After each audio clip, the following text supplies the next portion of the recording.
In my last video, I showed you how to make four-way symmetrical opposite-colored patterns. And they are my favorite pattern type because they are the easiest and most useful. And this is because of what I call pattern browsing. That is why it's most useful. You just need two sides with some inverted pieces only in the center. The edges need to be solved, and in fact, the rest of the four sides can be solved too. They don't really matter much. Now, how it's done is with the algorithm M2, E2. Applying this to the edges we want. Inverted, we do M2 and then E2. And there, as you can see, it completely changes the pattern. In fact, I thought this was so cool when I first discovered it.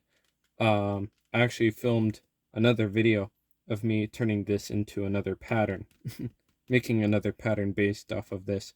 So something to look forward to. Something else you could do is, here I did this one. You can also invert some other edges too. Let me try these. Wonder how this will look. Oh, sometimes it's a hit and miss. I'm not too sure if this is a hit, but yeah, I don't know. Cool nonetheless. Now, something else too is just make sure that the edges you want inverted are symmetrical. So let me clear some of these. Say we started doing something and we, came up with something like this. We try inverting all the sides like this. Well, that's not symmetrical. So yeah, don't do that. Anyways, that's pretty much pattern browsing, how you can do it in a nutshell. So when I say this is the most useful pattern type, I actually confess that instead of thinking up a design for a lot of my patterns, I actually discovered it from pattern browsing. Here's an example of it actually. Looking at my solved 12 by 12, I've been really wanting to put a flipped pattern on it, but instead of coming up with the design myself, I just whipped up this prime pattern and browsed through it until I found something I thought was really cool. Let me try and bring it up for you real quick. Here we go. Yeah, so this is the design I found, and I thought it was really cool. So stick around because I'll be making a video about of me turning this very design into a flipped pattern. Interestingly enough, found that this can actually be quite therapeutic. Say you don't know what, are you feeling a little overwhelmed at not knowing what to do with yourself? Well, just browsing through these patterns can be really help pass the time. Now, with all that said, you may wonder how many combinations there are to browse through with each for each prime pattern. Well, because they have to be symmetrical, and we take half the center area because it's symmetrical.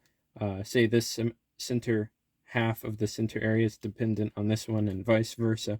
So we just take half the center area, and plus the centermost slice if it's an odd numbered cube. This is not. So for this 8 by 8, we have three pieces to play with here. And then we take the number of colors it can be, which is 2, because it can either be inverted or uninverted. And so you take this 2 and raise it to the third power because of these three pieces.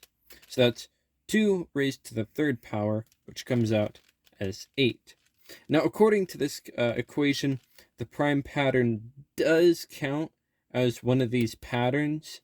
So if you don't want that, then you're going to want to subtract 1, subtracting this pattern out of that equation, which will give you my 8 by 8, the final answer of 7, because, 7 is 1 less than 8. Now, how about my 12 by 12? We take 2, because it can either be green or blue, then raise it to the power of half of the center area. Now if we look, this is 5. So that would be 2 raised to the 5th power. So that's 2, 4, 8, 16, 32.